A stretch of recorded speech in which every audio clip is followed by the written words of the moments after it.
बिस्मिल्लाहिर्रहमानिर्रहीम। अस्सलाम वालेकुम नाजरीन, उर्दू खबरनामा लेकर मैं अरशद भट्ट आपके सामने हाजिर हूँ। नज़र डालते हैं आज की अहम खबरों पर। नेशनल कॉन्फ्रेंस के सदर डॉक्टर फारूक अब्दुल्ला ने जम्मू कश्मीर के लोगों से मुखातिब होते हुए कहा कि एक तो बिजली चोरी करते हो और ऊपर से रहम करम की अपील करते हो। उन्होंने कहा कि बिजली खरीदने के लिए हमें पैसे भरने पड़ते हैं, लिहाजा लोगों को बिजली चोरी से इज्तनाब करना चाहिए। उन्होंने मजीद क्या कुछ कहा, आइए सुनते हैं। रात भर बिजलियां चलती रहती हैं, ये देखा आपने? क्या ज़रूरी है? घर में जिस कमरे में हो उसमें बिजली जलाओ, सब जगह जलाते रहते हो, फिर बिजली की चोरी करते हो, फिर कहते हो हमें बिजली का करम करो। कुछ तो तुम लोग भी हाथ बढ़ाओ। ये हुकूमत तुम्हारी है, कोई बाहर से नहीं आई है। और इंशाअल्लाह जो वादा किया है कि जो गरीब हैं, अमीर नहीं, जो गरीब हैं उनको वो बिजली की राहत मिलेगी और इंशाअल्लाह ज़रूर मिलेगी। आपको क्या ऊपर से तार आया है? कांग्रेस हमारे साथ है और हमें सपोर्ट कर रही है। और बोलिए, जब तक हम सब्र और बर्दाश्त करते रहेंगे सब ठीक होगा। ऊपर वाला सबके लिए है, वो किसी भी मज़हब से हो। यही हिंदुस्तान की सबसे बड़ी जो है अल्लाह ने मेहरबानी की है कि एक ऐसा वतन है जिसमें सब मज़हब हैं। अब बताइए मुझे, तमिलनाडु को देखिए और कश्मीर को देखिए, न मौसम एक जैसा है, न कल्चर एक जैसा है, न ज़बान है, न वो हमारी कश्मीरी समझ सकते हैं, न हम उनका तमिल समझ सकते हैं। मगर फिर हमें इकट्ठे कैसे रहते हैं? क्योंकि हम समझ सकते हैं कि जब तक हम इकट्ठे रहेंगे हम दोनों तरक्की करेंगे। यही तो भारत का है, यही तो गांधी का भारत है। यहाँ सब बराबर हैं, कोई फ़र्क नहीं है। वोट हर एक के पास एक है, किसी के पास दो वोट नहीं है। फिर घबराते क्यों? वक्त वक्त की बात है, और भी तब्दीलियाँ आएंगी। आगे चलिए। पार्लियामेंट मैंने बहुत कर लिया, अब मुझे घर संभालना है। घर आबाद रहेगा तो वतन भी आबाद रहेगा। हमने घर को मजबूत करना है, घर की मुश्किलों को दूर करना है, यहाँ के लोगों को राहत दिलवानी है। यही हमारा मकसद है। पार्लियामेंट में जाने की ज़रूरत नहीं थी। पार्लियामेंट में अब जवान जाएंगे जो हमारे वहाँ पे हमारी जो मुश्किलात हैं उनको बयान करेंगे। और हमारे पार्लियामेंट मेंबर सिर्फ हमारे लिए नहीं है, उनको वतन के लिए भी देखना पड़ेगा कि वतन में जो खराबियां हैं उनको ठीक करना पड़ेगा। ये है। मैंने एनसी के और जितने भी हमारे मेंबर असेंबली हैं, मैंने उनसे कहा है कि असेंबली शोरगुल के लिए नहीं है, वहाँ डिबेट होनी चाहिए, डिस्कशन होना चाहिए, जो पार्लियामेंट में ख़त्म हो गया है। पार्लियामेंट भी इसीलिए थी कि वहाँ बहस कर सकती हो, वहाँ जवाब दे सकते हो, जवाब मांग सकते हो। कुछ सालों से वो पार्लियामेंट का हाल ज़रा हंसता है। अल्लाह करे कि वो दिन आए जब फिर से उस पार्लियामेंट में, ऐसे ब्रिटिश पार्लियामेंट में होता है, वहाँ डिस्कशन होता है, डिबेट होती है, प्राइम मिनिस्टर और दूसरे मिनिस्टर्स जवाब देते हैं। यहाँ भी एक दिन विषय वापस आएगा जब हुकूमत को जवाब देना पड़ेगा। उन्होंने जो अल्फाज इस्तेमाल किए थे डीसी के ख़िलाफ़, वो अनपार्लियामेंट्री थे, वो सही नहीं थे।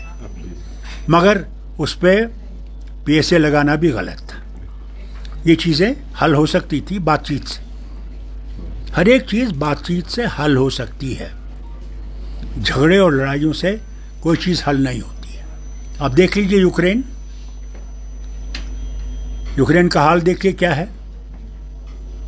वहाँ अमेरिका लड़ रहा है रशिया के खिलाफ, मारे जा रहे हैं यूक्रेनियंस। लड़ाई किसी का हल नहीं है। मैं उम्मीद करता हूँ अभी पुतिन और ट्रंप मिलने वाले हैं। अल्लाह करे कि उसमें वो दोनों हठधर्मी छोड़े और अमन की बात करें और अमन लाएं दुनिया में। इस तरह गाज़ा में है, अमन की घंटी बज गई थी, मगर फिर से बमबारी शुरू कर दी। इन चीज़ों से हल नहीं होगा, इन चीज़ों से मुसीबत शुरू होती है। और वक्त आ गया है, अगर दुनिया ने अमन में रहना है तो तभी दुनिया आगे चल सकती है। अगर दुनिया अमन में नहीं रहेगी तो हम लोग तरक्की नहीं कर सकेंगे। अब देखिए कितना टैक्स लगा दिया है अमेरिका ने हम पे। क्या है ये?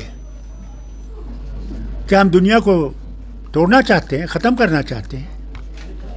मैं ज़रूर कहूँगा ट्रंप से, उन्हें इन चीज़ों को वापस लेना चाहिए और ये सोच के चलना चाहिए कि हाँ, अल्लाह ने उनको ताकत बख्शी है, मगर वही अल्लाह ताकत वापस भी ले सकता है।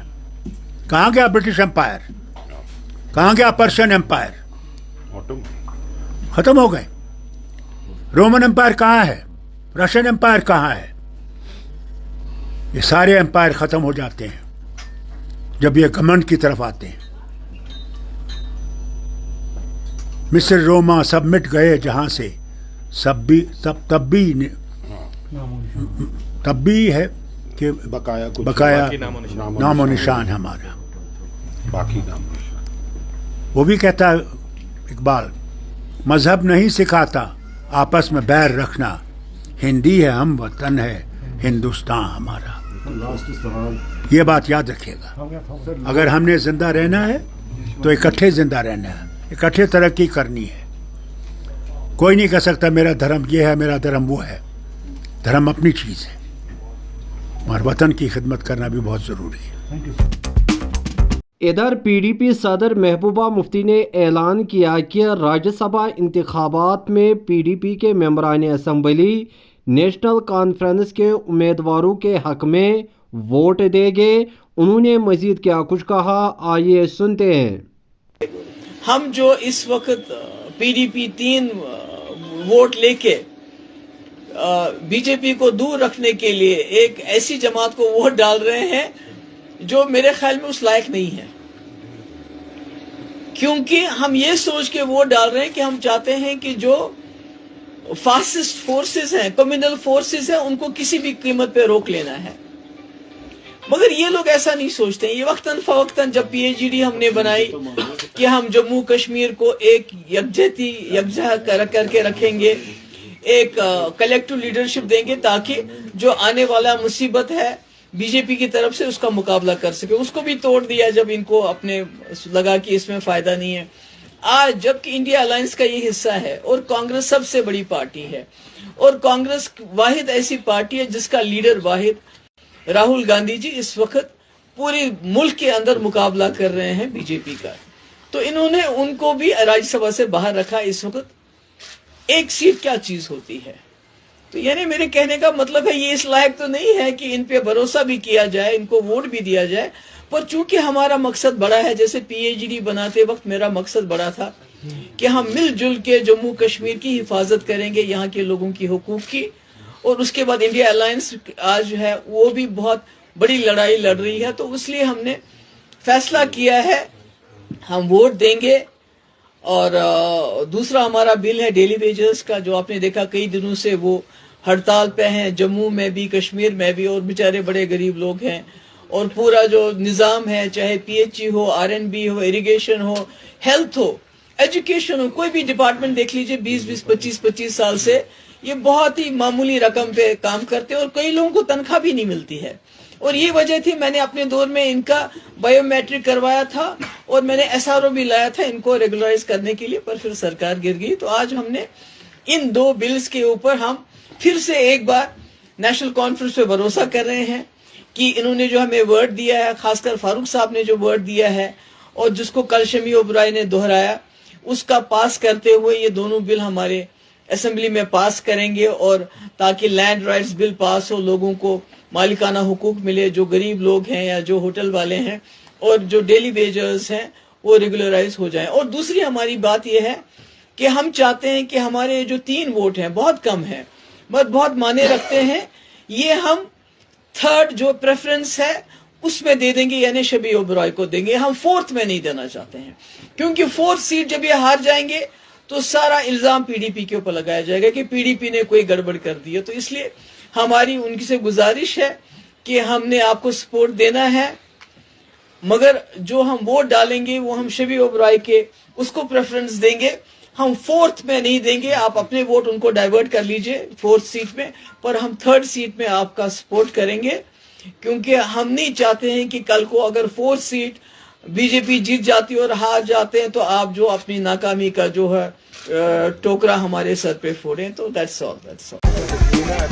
ادھر سری نگر کے کرفلی محلہ علاقے میں آگ کی ایک بھیانک واردات کے دوران 10 رہائشی مکان خاکستر ہوئے ہیں. فائر اینڈ ایمرجنسی کے ایک عہدیدار نے بتایا کہ درمیانی شب کرفلی محلہ علاقے میں رہائشی مکان سے آگ نمودار ہوئی, جس نے آنن فانن اپنے متصل مزید 9 مکانوں کو لپیٹ میں لے لیا. انہوں نے کہا کہ فائر اینڈ ایمرجنسی کی بروقت کارروائی کے نتیجے میں اگرچہ آگ پر قابو پایا گیا, تاہم آتش زدگی کی اس واردات میں 10 رہائشی مکان مکمل طور پر خاکستر ہوئے ہیں. علاوہ ازیں جموں کشمیر قانون ساز کونسل کا آج ایک اہم اجلاس سری نگر میں منعقد ہوا, جس دوران ممبران نے معراج ملک کی فوری رہائی کا مطالبہ کیا. اس دوران بی جے پی کے ممبران اور نیشنل کانفرنس اور پی ڈی پی ممبران کے درمیان تلخ کلامی کے مناظر دیکھنے کو ملے. خورشید صاحب آپ کو ٹائم ملے گا, آپ کو ٹائم ملے گا.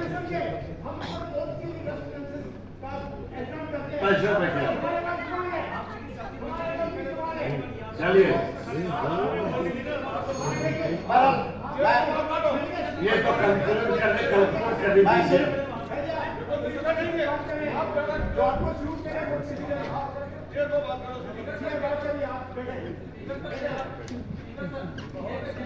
ابھی تک بس اتنا ہی. اگر زندگی رہی تو آپ سے پھر ملاقات ہوگی. تب تک کے لیے اللہ نگہبان.